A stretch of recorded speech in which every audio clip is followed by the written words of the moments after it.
Là, Matos Baruch Hashem, on a le sroud de reprendre le Chok Haïmouna. Donc, on est le 23 Elul dans le cycle annuel. Et on continue avec le jeûne de la foi, Baruch Hashem.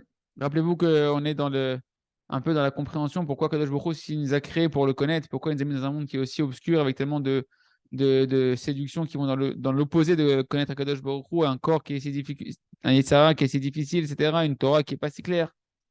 Hein, on a vu tous ces voiles, toutes les difficultés du monde, les interrogations avec les souffrances qu'il y a dans le monde qui met des questions sur Kadosh Baruch Hu qui a priori nous empêchent de connaître Kadosh Baruch Hu.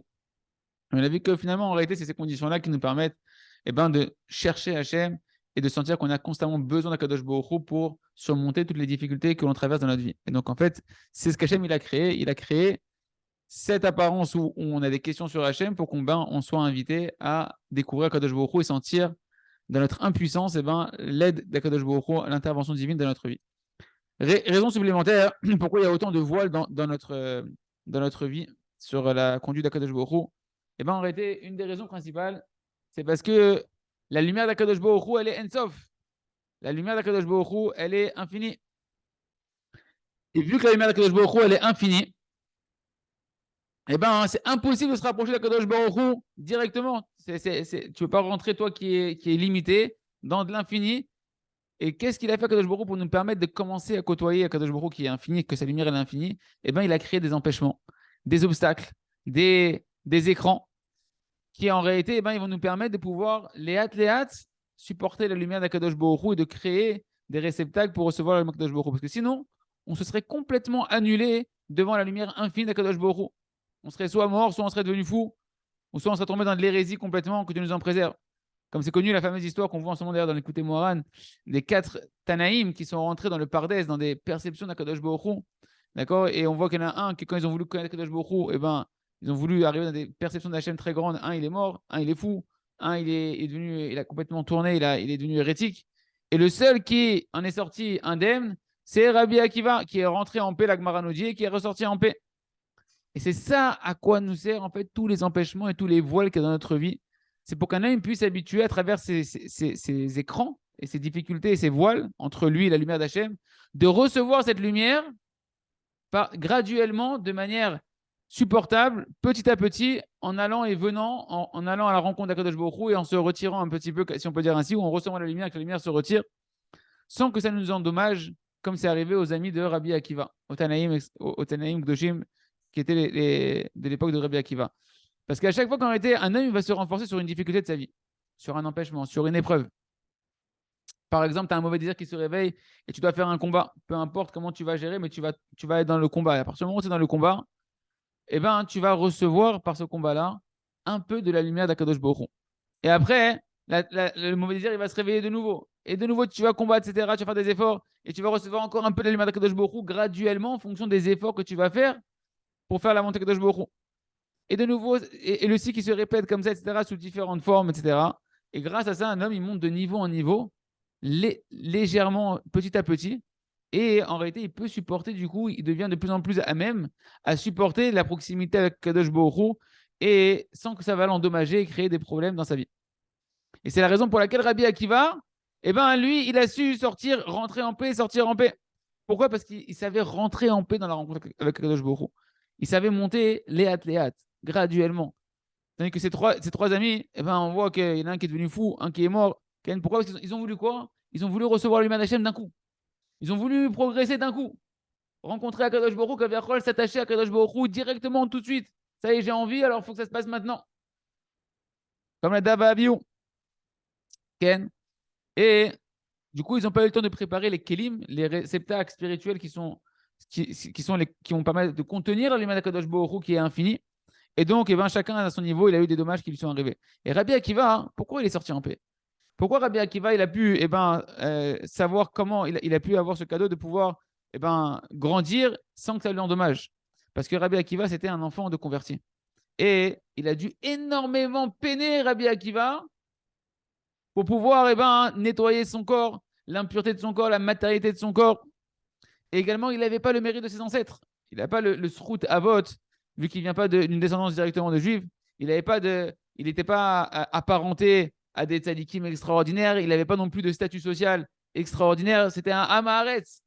Bien que c'était un enfant de converti, c'était un juif, mais c'était un Amaharet. C'est quoi un Amaharet? Un ignorant jusqu'à l'âge de 40 ans en Torah. Pendant 40 ans, il était ignorant en Torah. Et il a traversé, donc du coup, énormément de difficultés, énormément d'empêchements. Et qu'est-ce que ça lui a engendré, ça, chez Rabbi Akiva? Ça lui a permis, quand il a commencé à vouloir se renforcer, il a dû créer des volontés, des désirs, multiplier les prières. C'est marqué que Rabbi Akiva, il a pleuré des fleuves, des torrents de larmes pour avancer, pour sortir de là où il était. Une fois qu'il a eu envie à 40 ans de changer, il y avait 40 ans derrière lui, plus les passés de ses ancêtres qui l'empêchaient d'avancer. Il a dû énormément prier pour pouvoir mériter de monter et mériter ce qu'il a mérité Rabbi Akiva.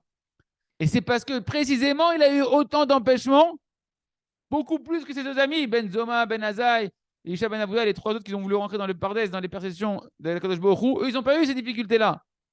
Et vu que lui, dans son passé, dans sa jeunesse, il a eu tellement de difficultés que ses amis n'ont pas eu dans leur jeunesse, c'est ça qui lui a permis donc de devoir faire des efforts énormes de volonté, de désir, de prière, etc. Et ça lui a permis de construire les réceptacles adéquats pour pouvoir recevoir la lumière d'Akadosh Baruch Hu et pouvoir rentrer dans les rencontres d'Akadosh Baruch Hu, dans les palais spirituels d'Hachem, monter de niveau en niveau dans la compréhension d'Akadosh Baruch Hu sans que ça l'endommage. Et ça, les amis, conclusion, il y a un grand rizouk, un énorme renforcement que chacun il doit prendre, il doit graver dans son cœur et se rappeler sans cesse. Tu dois bien comprendre de cette histoire de la Gemara Gdosha, que de Rabbi Akiva et de qu'est-ce qui a fait que Rabbi Akiva il a réussi. Tu dois comprendre qu'en réalité, toutes les difficultés que tu as dans ta vie, elles sont pour ton bien. En réalité, elles sont là pour te réveiller et t'inviter à connaître Akadosh Baruch Hu et te rapprocher d'Akadosh Baruch Hu et te lier à lui. Et tout celui qui va prendre les obstacles qu'il a dans sa vie, ces difficultés, non pas pour se désespérer et se décourager, Shalom, mais pour crier plus vers Hachem, pour espérer plus en Akadosh Baruch Hu, malgré que ça ne va pas dans sa vie, et qu'il va faire un effort à chaque fois de vouloir tout voir avec la Emouna, de toujours espérer en Hachem, donc de connaître encore Hachem dans ton problème, de dire non, c'est Hachem, non, c'est pour mon bien, etc. Et au final, les amis, qu'est-ce qu'on apprend ici? Il va arriver à des niveaux extrêmement élevés et beaucoup plus élevés que pour tous ceux à qui pour qui ça s'est passé facilement. Il n'y a pas de secret. L'homme, il a été créé pour faire des efforts ici, pour connaître Kadosh Baruch Hu. Plus tu fais d'efforts, plus tu atteins des niveaux. Même si ça paraît pour l'instant pas le cas, c'est comme ça quelle est la réalité spirituelle qui est cachée derrière la réalité que nous on voit avec nos yeux. Et comme Rabbi Akiva, qui au final, il a mérité d'être le plus grand de la Torah de toutes les générations. Jusqu'à ce que Moshe Rabbeinu, il a dit sur lui-même, non, la Torah, pourquoi tu la donnes pas moi? Pourquoi tu veux qu'il aille sauver l'homme Israël? Tu m'as montré dans les générations à venir Rabbi Akiva. C'est lui qui devrait recevoir la Torah, qui devrait amener la Torah à Israël. Il est beaucoup plus grand que moi, Rabbi Akiva. Des niveaux incompréhensibles. Toute la Torah orale, elle est passée par Rabbi Akiva. Tout l'essentiel de ce qu'on a de la Torah, qui est la Torah orale, c'est Rabbi Akiva qui en est la racine. Et donc, maintenant, comprenez bien. Tout celui pour qui ça va facile, bon, Hachem, je pense que pour personne, c'est très facile, ok. Mais tout celui qui imaginerait, en tout cas, comme il a tellement vu de bêtises, de films et de dessins animés et de machin, qu'il espérait que sa vie, elle se passe tout super bien, comme Superman et Aladdin et compagnie, ouais, sache que celui-là, au final, il va perdre énormément. Celui que ça se passe facilement, il perd beaucoup, beaucoup, beaucoup par rapport à celui qui a eu des empêchements dans sa vie et qui s'est battu. On ne parle pas de celui qui s'est découragé et qui est parti dans sa couette, etc. Celui qui se bat. Parce qu'en réalité, tu perds le cadeau que les obstacles qu'Hachem il a créés, ils sont là que tu aurais dû recevoir à travers les obstacles. C'est quoi ces cadeaux? De connaître ta petitesse devant un Kadosh Baruch Hu, combien tu as besoin d'Hachem, combien tu es rien à un Kadosh Baruch Hu, combien les obstacles ils t'obligent à croire dans l'amour d'Hachem, dans la miséricorde d'Hachem, dans la bonté d'Akadosh Baruch Hu, malgré l'apparence trompeuse que non, ça va pas. Combien les obstacles ils auraient pu te donner de la proximité à Hachem dans les prières, que les obstacles qui sont censés te produire à l'intérieur de toi, que tu as besoin d'Hachem, donc tu vas prier vers Akadosh Baruch Hu, et ça s'appelle s'attacher à Hachem dans la prière. C'est pourquoi celui qui n'a pas de difficulté, il va beaucoup moins progresser véritablement aux yeux d'Hachem dans la spiritualité. C'est impossible. Sans difficulté, même les tzadikim, ils ont des difficultés et ils attirent sur eux certaines formes de difficultés pour avoir ce combat d'évolution qui est de chercher Hachem dans l'obscurité. Parce que dans la lumière, tu ne cherches personne. Il fait jour, je te vois, je ne te cherche pas. D'un coup, tu me coupes les courants, il y a dehors, il n'y a pas de lune, c'est le parti du mois où il n'y a pas de lune, je ne te vois plus, là, je commence à te chercher. C'est que dans l'obscurité qu'on cherche Hachem. Donc, c'est que dans l'obscurité que tu crées le lien véritable avec Kadosh Baruch Hu qui donne ta valeur et qui va faire que tu vas t'élever véritablement. Et celui qui n'a pas de difficulté, il ne progresse pas véritablement spirituellement. Donc quand ça va bien, tout va bien, il faut s'inquiéter. On ne demande pas des difficultés, mais au moins qu'on apprenne à regarder positivement et valoriser et prendre du courage et des forces dans la difficulté, de leur donner tout le sens et l'estime qu'on doit avoir de nous-mêmes dans la difficulté. C'est pour ça, hein, Ken, il dit le Rav, les chapes et taor, chercher la lumière. Tu dois chercher la lumière dans l'obscurité, pas dans la lumière. Toute la difficulté qu'un homme il traverse, quand un homme il se renforce avec l'aide de la tfila, comme on a appris Baruch Hashem, pendant plus d'un an, pendant un an, on va dire, avec ses cours, Ken, cette sagesse-là, c'est ce qui permet à l'homme d'avoir une connaissance supplémentaire, une conscience supplémentaire de la grandeur d'Akadosh Baruch Hu. Sans ça, tu ne connaîtrais pas Akadosh Baruch Hu. C'est ça qu'Hachem il a créé, c'est ça le monde qu'Hachem il a créé. Tu dis, ouais, le monde, c'est des souffrances, des galères. Oui, parce que tu ne cherches pas Hachem dans ces souffrances. Parce que tu ne cherches pas Hachem dans tes problèmes. Donc oui, c'est une vraie galère. Le monde, il devient un paradis quand tu as compris que tout ça, c'est des moyens de connaître Akadosh Baruch Hu.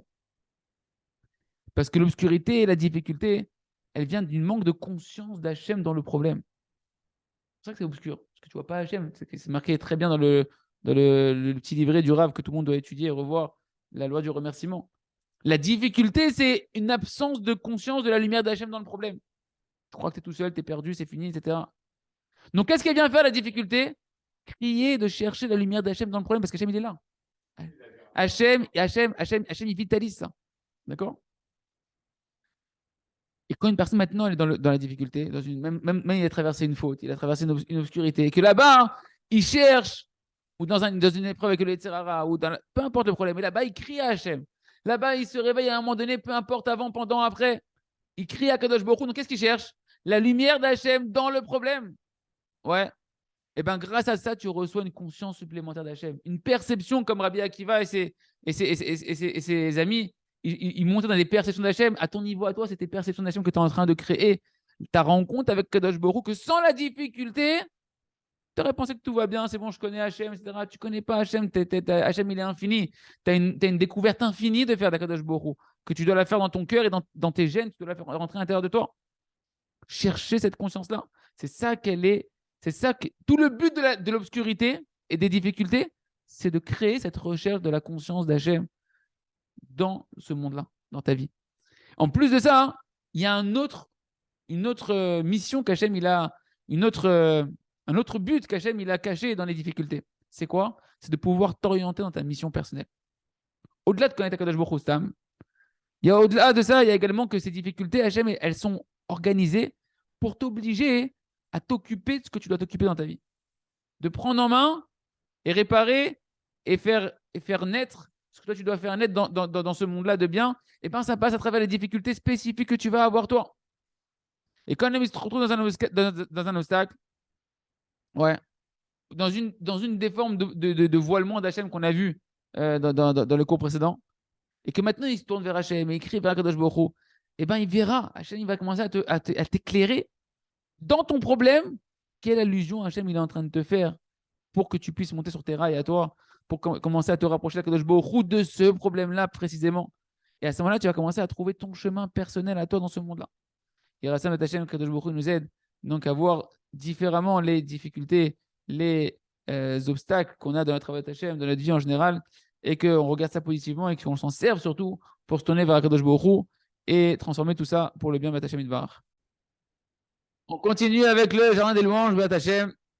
Et donc, rappelez-vous qu'on était en train de voir hier combien l'importance de la fatsa. On a une telle lumière sur le remerciement, d'apprendre à remercier Hachem sur le mal. C'est des choses ça n'existe pas dans le monde. Cette connaissance-là, elle est terrible, elle est extraordinaire, elle est une source de guérison et de délivrance extraordinaire.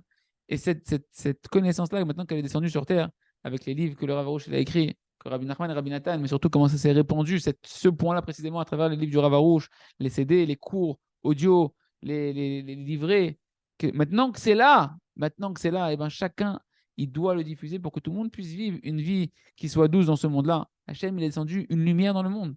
C'est une lumière, un Or Hadash, une nouvelle forme de lumière qui est à présent accessible dans ce monde-là. Et ça dépend de nous maintenant d'aller la diffuser. Il y en a un qui a raconté au Rav qu'il a. Non, il y en a un qui venait de se rapprocher, un peu du Da, du Rav.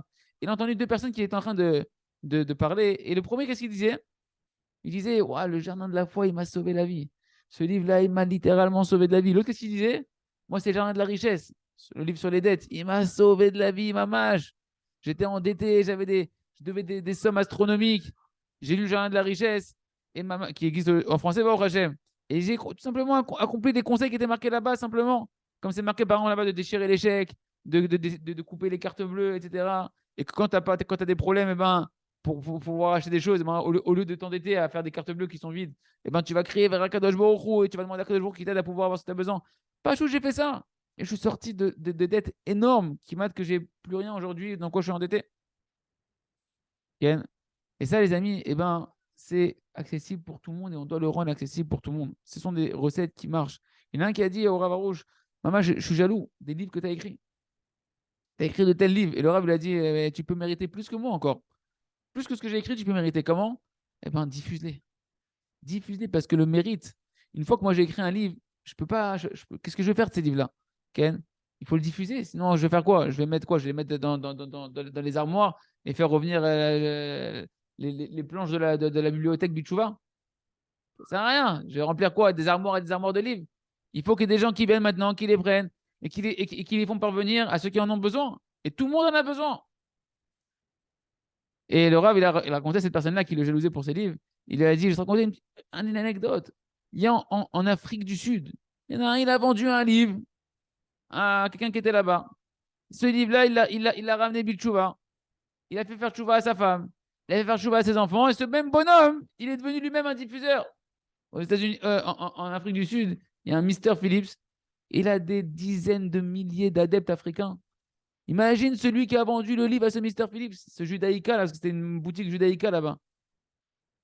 Combien de mérites il a? Combien? C'est incalculable. Parce qu'il a mis un livre du Rava Rouge un livre de Emouna dans sa boutique. Philippe, il y en a partout maintenant, il a dit. Ouais. Et c'est comme ça, les amis. Tous les mérites de ceux qui vont revenir Bitchouva parce que tu as vendu un livre ou tu as envoyé un cours, etc., ils te sont attribués. Et tous les mérites qui vont en découler derrière, ils te sont attribués à toi. Et ça, c'est un mérite extraordinaire.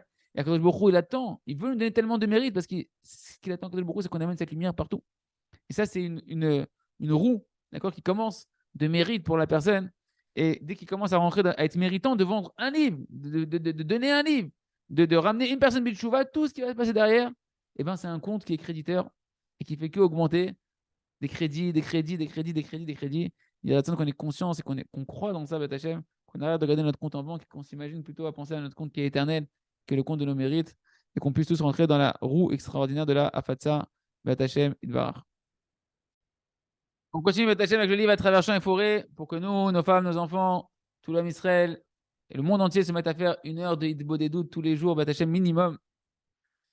Donc il faut, les amis, à un moment donné, se décider. Soit tu es à droite, soit tu es à gauche. Rappelez-vous cette fameuse conversation. Hachem, il dit revenez-vous. La il nous ramène cette contradiction en apparence. Quand Kadosh Baruch Hu dit vous faites le premier pas, revenez Bitchouva, je reviendrai vers vous. Et la Israël qui dit non, Hachem, toi tu nous refais revenir Bitchouva, on n'est pas capable. Et après, on reviendra. Ken. En réalité, celui qui dit maintenant de la Israël qui dit mais moi je ne peux pas revenir Bitchouva. Et que Kadosh Baruch Hu qui peut me réveiller Bitchouva, qui peut réveiller mon cœur. Et tant que je n'ai pas le déclic d'Hachem, Hachem ne fait pas le déclic, je peux pas, j'ai pas l'effort, c'est pas pour moi, j'ai pas, impossible. Ken. Et à cause de ça, du coup, il ne revient pas Bitchouva. Il n'a pas décliqué, moi, Hachem, mon copain, il a été décliqué, moi, j'ai pas été décliqué, je ne peux pas revenir Bitchouva. Alva que j'aurais été décliqué, moi aussi. J'aurais aimé que moi aussi être illuminé, recevoir la belle lumière et même je. Mais c'est pas passé, qu'est-ce que tu veux? Laisse-moi tranquille. Ouais. Et bien, le Rav avait dit dedans, il y a une grande stira, il y a une grande contradiction dans ses propres paroles. Il se contredit lui-même. Parce que si véritablement tu es conscient que ta tchouva, elle dépend que d'Hachem, qu'il n'y a que Hachem qui peut t'aider, alors si tu es sincère, tu dois demander à Hachem. Hachem, fais-moi revenir Bitchouva. Tu dis que tu n'es pas capable de revenir Bitchouva. Ken, tu dis que c'est impossible pour toi qu'il y a Hachem qui peut t'aider. C'est très bien. Ce début de raisonnement-là, il est positif, il est authentique. Et il faut l'avoir. Au moins, tu n'es pas comme ceux qui se trompent et qui pensent que c'est qu'eux qui font tchouva eux-mêmes et qu'à cause de ça, quand ils n'arrivent pas, ils s'en veulent, ils sont moraux, ils sont déprimés parce qu'ils disent, oh, t'as vu, j'arrive pas suffisamment, etc. Ils ne sont pas satisfaits d'eux-mêmes. Bah, au Hachem, au moins, tu es conscient que c'est un Akadosh Baruch Hu. Mais tu es en train de te contredire toi-même. Parce que si tu es conscient et que tu comprends que tout, ça vient d'Hachem, alors tu dois demander au moins 1 heure par jour à Hachem. C'est ça, leur dit de des doutes. Tu demandes 1 heure à Hachem, même si tu répètes pendant 1 heure, je ne sais pas quoi dire. Ben, dis ça à Hachem, Hachem, fais-moi revenir Bichouva, Hachem, fais-moi revenir Bichouva, Hachem, fais-moi revenir Bichouva. Demande à Kadosh Baruch Hu qui te fasse revenir Bichouva, qui te rapproche de lui. sur toutes sortes de synonymes, de phrases, comme tu as envie, en fonction de ce que tu vis, ce que tu ressens. Ken. Et c'est ça, les amis, tout le secret de la Géoula individuelle et collective, c'est d'insister et d'insister jusqu'à qu'on arrive à être extrêmement sincère dans cette demande auprès d'Akadosh Baruch Hu qui nous fasse revenir B'Tchouva. Et ça, Baruch Hashem, le livre à travers chaque fois qu'on est en train d'étudier, c'est un livre qu'il faut voir et revoir et revoir. Et je t'apprends ta nefesh, les penchements de l'âme, ce sont des livres qui sont nécessaires de revoir pour pouvoir s'habituer à pratiquer cette ordre des doutes et à obtenir notre délivrance personnelle. Be'at Hashem, Idbarach. On continue avec le livre Le Jardin de la Sagesse. Donc, rappelez-vous le fameux exemple qu'on a vu dans les cours précédents pour comprendre un peu le chemin de la Emouna et comment avancer dans sa mission personnelle en étant heureux de sa part. C'était le fameux train qui est sur des rails. Et la première manière de dérailler, c'est de regarder à droite, à gauche, se comparer avec les autres, de regarder les trains des autres, les rails des autres. Et là, c'est la catastrophe. Deuxième possibilité de dérailler, les amis, eh ben, c'est quelque chose qui est très fréquent dans notre génération, c'est de constamment regarder en arrière. Quand tu es aux commandes, tu es pilote et que tu roules, il faut regarder devant. Si sans cesse, tu es en train de te faire souffrir de regarder derrière qu'est-ce qui se passe, qu'est-ce qu'on a passé, etc. Qu'est-ce qui s'est passé, mais comment tu as fait ça, et pourquoi tu as fait ça, et comment tu as trébuché, purée, t'es un bon à rien, mais comment tu t'es laissé tomber, comment tu n'as pas été plus intelligent. Et constamment, avec ton esprit, tu regardes en arrière. Effectivement, on ne parle pas de regarder physiquement en arrière, hein, on parle de ruminer le passé, d'accord, de s'amuser à croire que c'est une forme de tchouva, que de se lamenter du passé, le mur de lamentation, hein, on va se lamenter, on se lamente et on croit que c'est ça que c'est la tchouva. C'est pas de la tchouva, de se culpabiliser, se persécuter, de s'en vouloir, de ne pas se pardonner, je ne me pardonnerai pas, c'est grave ce que j'ai fait. Tout ça, là, s'appelle regarder en arrière. Puis une personne, elle n'est pas prête à se pardonner. Qu'elle n'est pas prête, alors qu'Hachem t'a pardonné déjà depuis longtemps. Hachem, ça fait Yahatra qui t'a pardonné. Il n'y a que toi qui te fais du mal. Tu n'as pas conscience de l'amour d'Hachem, donc tu crois que Hachem t'a pas pardonné, donc toi tu ne te pardonnes pas et tu t'en veux, etc. Tu n'arrives pas à oublier que toutes ces pensées-là, hein, sur le passé, c'est une perte de temps parce que le passé n'existe plus. C'est fini. Le passé, il est passé. C'est une imagination complète que tu es en train de faire maintenant, Ken, d'essayer de vouloir changer un truc que tu ne peux pas changer dans le passé. Et à plus forte raison, si une personne à cause de ça, elle tombe dans la tristesse, dans la dépression, avec ses pensées, etc. Donc c'est compréhensible que tout celui qui regarde en arrière, eh ben, il est en train de dérailler. Parce qu'on sait bien que tu es plus concentré sur ta progression. Tu n'es plus en train de regarder tes rails, qu'est-ce qu'il y a devant toi, c'est quoi le prochain pas que je dois faire, etc. Tu regardes derrière et tu ne peux pas progresser comme ça. Et au final, si tu ne regardes pas ce qui se passe devant toi sur la route, tu vas te prendre quelque chose, tu vas te prendre un obstacle, tu vas te prendre un poteau, tu vas faire shalom. Ouais. Et donc tu vas dérailler. C'est tomber de ta mission. Ça, c'était la deuxième forme de possibilité de dérailler. Troisième forme, troisième exemple, eh ben, même si un homme maintenant, il ne regarde pas sur les côtés, même si un homme maintenant, il ne regarde pas dans le passé. Ah bah, Hachem, j'ai pas sauté ça. Ouais. Même si un homme maintenant, eh ben, il ne regarde pas, là, même si un homme, il ne regarde pas le passé, même s'il ne regarde pas sur les côtés, si un homme, il ne croit pas en lui-même, qu'il est aux commandes de sa vie, que c'est toi le pilote, que tu as une mission, on t'a mis au poste de ta vie, on t'a mis devant des rails, on t'a mis dans un train parce que tu es pilote, mon ami, et que tu as les capacités d'avancer, et que tu dois amener ce train à destination, et on t'attend à la destination.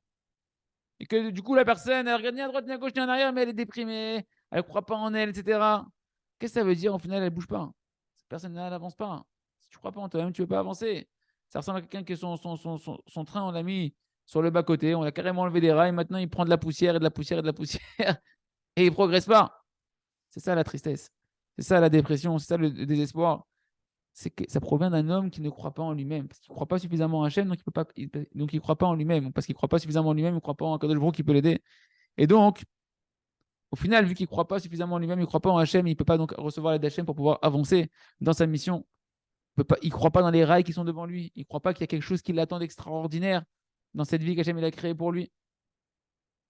Et évidemment que ça s'appelle aussi dérailler, c'est pire que dérailler, c'est que tu vois, il est complètement à côté, il est out, il est outside, Ken. Et Azir que je il nous aide à voir fois qu'on est sur les rails de notre vie, de notre shlichut, la destination, c'est notre bonheur qui nous attend, et que c'est que quand on est conscient et qu'on regarde devant, que à l'avant, ni à droite, ni à gauche, ni en arrière, avec la joie de vivre et la confiance qu'on est aux commandes de la meilleure endroit où on devrait être pour réussir notre vie, ouais, c'est comme ça qu'on réussira, Batachem Idvar.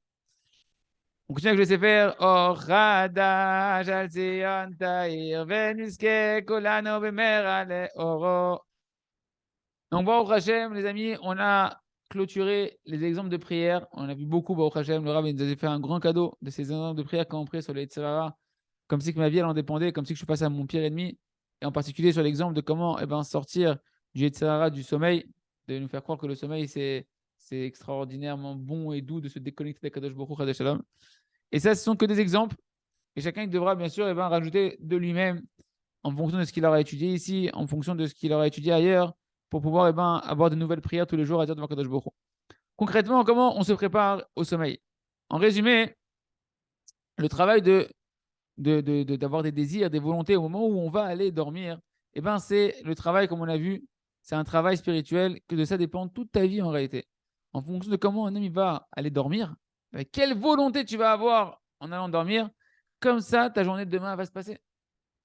Comme ça ta vie elle va ressembler.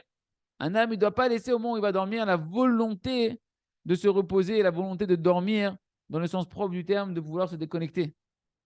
Un homme, il doit aller dormir, t'inquiète pas, tu vas dormir, on ne te parle pas de ne pas aller dormir. Un homme, il doit aller dormir, mais avec quel sentiment? Avec un sentiment où il renforce sa émouna, que c'est que Akadosh Baruch qui va lui donner la vie dans le sommeil. Ce n'est pas le sommeil qui donne la vie, c'est la rencontre avec Hachem dans le sommeil qui donne la vie. D'aller dormir avec beaucoup de volonté, de languissement, de s'attacher à Kadosh Baruch Hu, de sentir la proximité à Kadosh Baruch Hu, avec la volonté que ta Neshama, elle puisse aller se renouveler, que la Emouna, elle puisse se renforcer durant le sommeil, qu'elle puisse, qu'un homme, il puisse, mamash, à travers son sommeil, se réveiller de son sommeil le matin avec beaucoup d'empressement. Et qu'en réalité, ce qu'on désire, c'est que si on dort bien, on va se réveiller le matin avec facilité, avec empressement, avec du désir et des kissoufim, des envies de servir Kadosh Baruch Hu, d'aller prier avec joie. Ça va dépendre de comment tu t'es endormi. On doit dormir avec le désir que Kadosh Baruch Hu, il puisse te rassasier durant ton sommeil de volonté de Gdusha, comme c'est marqué, Hachem, il rassasie chacun de quoi? De volonté. De quelle volonté? De se rapprocher de Kadosh Baruch Hu. Qu'est-ce qui rassasie un homme véritablement, qui remplit un homme? C'est la volonté de se rapprocher de Kadosh Baruch Hu. Et comment tu vas avoir cette volonté-là au moment où tu vas dormir? Comme ça va influencer toute ta journée et toute ta vie derrière. C'est pourquoi lorsqu'un homme il va dormir, il se prépare à aller dormir, il doit consacrer un moment assez considérable pour se préparer au sommeil. C'est-à-dire quoi? Se préparer dans la émouna, dans la prière, avec des volontés, des désirs. Et au moins le Kriyat Shema Lamita, les textes institués du Kriyat Shema et tout ce qui encadre le Kriyat Shema, les psukim, les versets, etc., de les dire avec cœur, avec concentration et debout. Pas assis sur le lit, avec le coussin à côté et la couverture, sinon tu vas t'endormir avant même de terminer. Bekoshi, tu vas terminer ton Kriyat Shema Lamita. Et donc, bien évidemment, préparer le réveil. Ne dis pas que tu vas te réveiller à 4 h du matin sans mettre de réveil. C'est pas David Ameller encore. Okay. Et mettre le Kelly au pied du lit. Ken, si tu veux faire le mieux d'enlever la Touma de la nuit, du sommeil, au moment où tu te réveilles exactement. Ouais.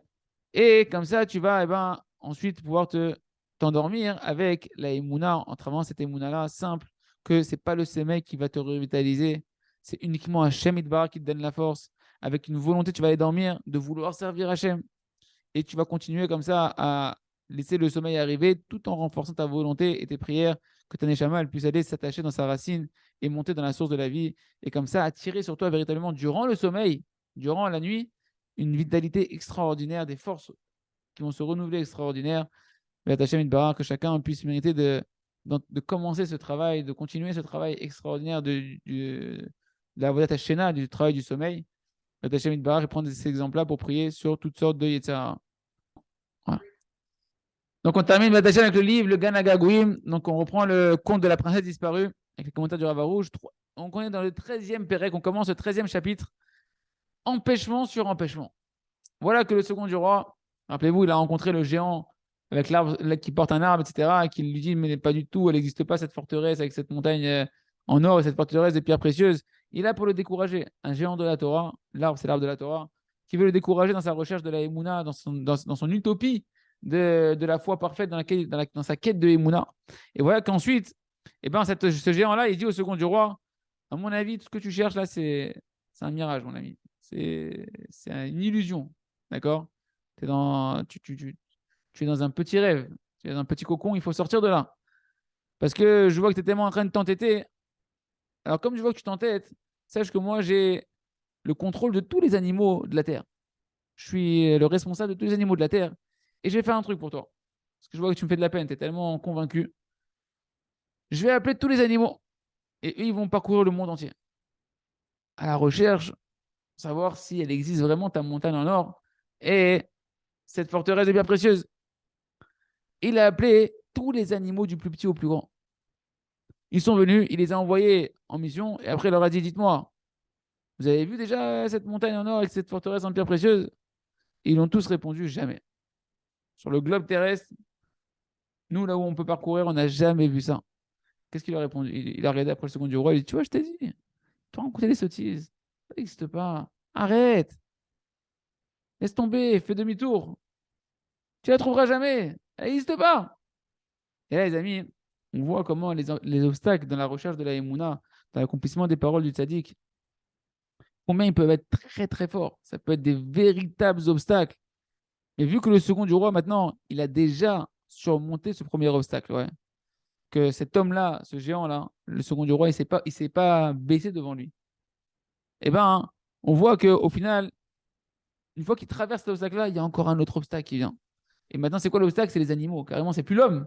C'est les animaux qui ont parcouru tout l'endroit. Ils te disent, va, on a parcouru tout le truc. Ça n'existe pas, ta montagne. Elle est pas là. Mais on voit que le second du roi, il ne se laisse pas embrouiller. Il a tellement déjà de prières derrière lui, tellement de avoda. Il a tellement peiné pour acquérir cette émouna qu'il a acquis jusqu'à aujourd'hui, que maintenant il a ce qu'on appelle Yishuv Adat. Il a sa conscience, elle est assise. Comme il a dit Rabbi Nachman, que son Yishuv Adat, c'est que son intelligence, sa compréhension, elle est posée, elle est forte, elle est ancrée, elle est puissante à l'intérieur de lui. C'est quoi la vérité? La vérité, c'est que oui, ça existe. Si le tzaddik il a dit, c'est que c'est émet. Peu importe que tout le monde me dise que ça n'existe pas, l'horaire pas dit. Et grâce à ça, eh ben, c'est ce qui fait que l'empêchement, à chaque fois, il se transforme pour lui en une aide. Au début, le géant, il dit ça n'existe pas. Après, il lui dit, bah, tu sais quoi, je vais t'aider. Je vais envoyer les animaux. Ça marche toujours pas. Et qu'est-ce qu'il va faire maintenant, le géant? Il dit, ok, tu veux vraiment t'entêter? Je vais t'envoyer chez mon autre frère. J'ai un autre frère que lui, comment ça s'appelle, il a le contrôle de tous les oiseaux. Peut-être qu'avec les oiseaux, ils vont voir d'autres horizons que les animaux ne peuvent pas voir. Ken. Et donc, c'est ce qui va se passer. Qu'est-ce qu'il lui dit? Il lui dit, regarde, va dans le désert. Là-bas, il y a mon frère, un autre géant. Lui, il a le pouvoir de contrôler tous les oiseaux.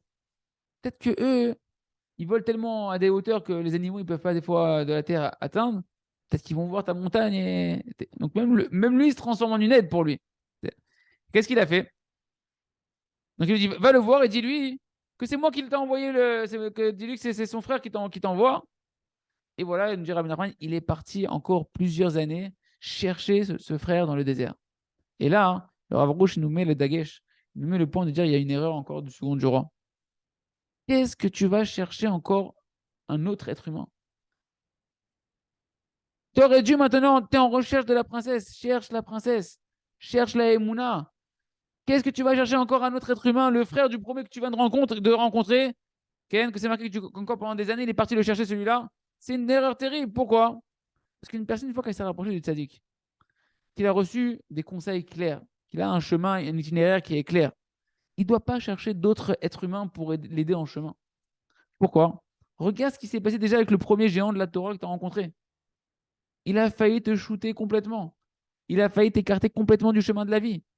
C'est un miracle que tu as tenu bon et que tu as réussi à passer l'obstacle de ne pas te soumettre aux arguments et à la force de ce géant qui était devant toi. Et maintenant, tu vas aller voir encore un autre, son frère, qui dit que tu vas tenir. Qui dit qu'il ne va pas lui aussi te dérouter. Quelle épreuve tu vas avoir quand tu vas être là-bas?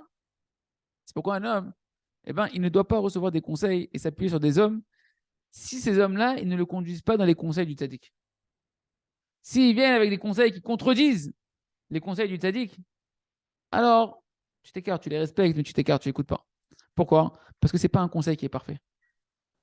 Parce qu'un conseil parfait, c'est que le tzaddik à émettre qui peut le donner. Le tzaddik authentique, le juste authentique, comme c'est marqué dans l'écouter Moharan, enseignement numéro 7. Voilà les mots de Rabbi Nachman de Breslev. C'est impossible d'arriver à la vérité si ce n'est en se rapprochant des tzaddikim. Des tzaddikim amitim. Des tzaddikim amitim. Et d'aller d'après leurs conseils. Pourquoi? Parce que les conseils que l'on reçoit d'eux, nous dit Rabbi Nachman, c'est comme une forme de mariage et d'union avec eux. C'est pour ça qu'en réalité, les conseils, c'est la dimension du mariage. Pourquoi? Parce que en réalité, les klayot, elles sont yoatzot. C'est marqué dans ma série de brachot que les reins, ils sont la source du conseil. Les conseils, ils proviennent des reins. Or, on sait que les reins, eh ben, c'est un des organes qui participe à la fabrication de la semence. Et donc, en réalité, donc, tu vois que le conseil, il est de la même dimension que la semence. Quand un tzaddik qui va te donner un bon conseil, eh ben, il va semer à l'intérieur de toi une graine de vérité qui provient de lui, à l'intérieur de toi pour te faire devenir toi aussi un homme de vérité. Il se trouve donc, il dit Rabbi Nachman que lorsqu'on reçoit un conseil d'un homme, eh ben, on reçoit, si on peut dire ainsi, au niveau spirituel de sa semence. Donc, si quelqu'un il est de Hémet, tu vas recevoir une semence de Hémet. Si quelqu'un il est moyennement Hémet, tu vas recevoir une semence, ça va germer à l'intérieur de toi un Hémet falsifié. Chacun en fonction de qui tu vas, auprès de qui tu vas aller prendre tes conseils. Donc, c'est extrêmement important de faire attention à qui tu t'adresses quand tu veux des conseils spirituels. Et ça, chacun en fonction de la personne à qui tu vas t'adresser, est-ce qu'il est rachat ou est-ce qu'il est tzaddik, nous dit Rabbi Nachman. Par contre, le conseil du tzaddik authentique, il n'est une semence que de vérité. C'est pour ça que tu dois chercher des gens qui sont attachés au tzaddik de la bonne manière, attachés à une vara. On continue le conte, et voilà que finalement, donc, du coup, eh ben, il a retrouvé un homme gigantesque. C'est le fameux frère, il finit par le trouver dans le désert. Et ce géant, il portait également lui aussi un arbre sur son dos. Donc, c'est aussi un géant en Torah, d'après ce qu'on a expliqué. Et il lui pose la question, de nouveau, est-ce qu'il a vu ce qu'il recherche, la forteresse, la montagne. Il lui explique son histoire, que son frère, il l'a envoyé. Et lui, ce second géant, il l'a aussi repoussé. Il dit, mais non, ça n'existe pas, ton histoire. Et le second du roi, non, il a insisté. À ce moment-là, hein, qu'est-ce qu'il a fait? Vu qu'il avait le contrôle sur tous les oiseaux, il dit, je vais les appeler. Peut-être qu'ils ont vu. Donc, finalement, c'est le géant qui finit par se soumettre devant l'entêtement du second du roi. Et donc, il appelle tous les oiseaux. Il leur demande du plus petit au plus grand des oiseaux. Et ils ont dit, non, la vérité, tous les oiseaux, ils ont dit, on n'a jamais vu ta montagne en or. Ta forteresse de pierres précieuses, elle n'existe pas. Il dit, tu vois, je t'ai dit. Même les oiseaux, ils ont parcouru tout le ciel et tous les endroits du monde. Un aigle, il voit tout d'en haut. Il surplombe tout. Il n'y a pas, elle n'existe pas. Fais-toi une raison. Arrête de te mentir à toi-même. Fais-moi confiance. Laisse tomber, rebrouche chemin. Tu perds ton temps. Et lui, le second du roi, il s'est entêté. Il s'est dit, non, c'est sûr qu'elle existe. C'est le tzaddik qui me l'a marqué. C'est sûr qu'elle existe. Et voilà qu'on voit que de nouveau, eh ben, le scénario se répète quelque part avec encore un géant, dit le Ravarouche, qui essaye encore de dérouter le second du roi, qui essaye encore de l'arrêter dans sa recherche simple et intègre de la émouna totale, de la foi totale. Lui, c'est comme ça. Lorsque on est vakesh, quand on recherche des conseils auprès des êtres humains, et qu'on ne va pas aller directement se reposer sur les conseils du tzaddik, Ken, alors eh ben, on a des difficultés qui se dressent devant nous. On a des questions, on a des vrais obstacles qui se mettent devant nous. Il faut aller dans les conseils du tzaddik, Be'emuna Pshuta, Be'emuna Shlema. Mais on voit que Baruch Hashem, ici, le second, nous montre que Baruch Hashem, le second du roi, eh ben, malgré tout, sa prise de conscience qu'il a acquis jusqu'à présent durant toutes ces années où il a cherché la Emouna, eh ben, elle lui a donné ce Yeshuv Hadat, cette prise de conscience, de dire que non, c'est sûr que même si jamais il dit qu'elle n'existe pas, elle existe. Et je vais continuer à la chercher. Parce que si la princesse, elle m'a dit que cette forteresse, elle existe, etc., c'est qu'elle existe. C'est le tzaddik qui m'a dit, c'est que c'est Emet. Et ça lui a donné la force de pouvoir ben, s'entêter jusqu'à ce que tout s'est transformé pour lui pour le bien. Et par contre, cette fois-ci, on va voir avec Hachem que, bon, bien qu'il a envoyé les oiseaux, que ils ont dit qu'il n'y avait rien, il va encore se renforcer, le second du roi, à pas y croire et à continuer à croire dans sa conviction que oui, ça existe, la montagne, etc. Et qu'est-ce qui va se passer cette fois-ci? Il va leur envoyer pour aller voir encore un troisième frère. Le géant, il va l'envoyer voir un autre géant. Mais c'est marqué cette fois-ci dans la suite du conte, ce qu'on verra demain à Hachem. Cette fois-ci, c'est pas marqué, il est parti chercher ce géant-là. C'est parce que cette fois-ci, il est parti chercher la princesse. Il ne cherche plus le conseil auprès des hommes. Il croit dans le tzaddik, il croit dans les conseils du tzaddik, il crie vers Hachem. Et comme ça, c'est comme ça qu'il va finir par arriver vers Hachem à trouver la princesse et à la qu'on puisse renforcer notre foi dans les conseils de Rabbi Nachman de Breslev, de ses élèves de la génération, de notre maître le Ravarouche, ces livres extraordinaires qui sont des conseils concrets. Comment arriver à la Emouna Shlema, qu'on arrête de se poser des milliards de questions et de se remettre en question à chaque fois en allant prendre des conseils à droite, à gauche, et au final de se dérouter de la route qui est simple, Hachem devant nous, et que par la hitbo des doutes, notre Emouna Pshuta, on puisse arriver à notre mission, Chazak ve Nitrazek.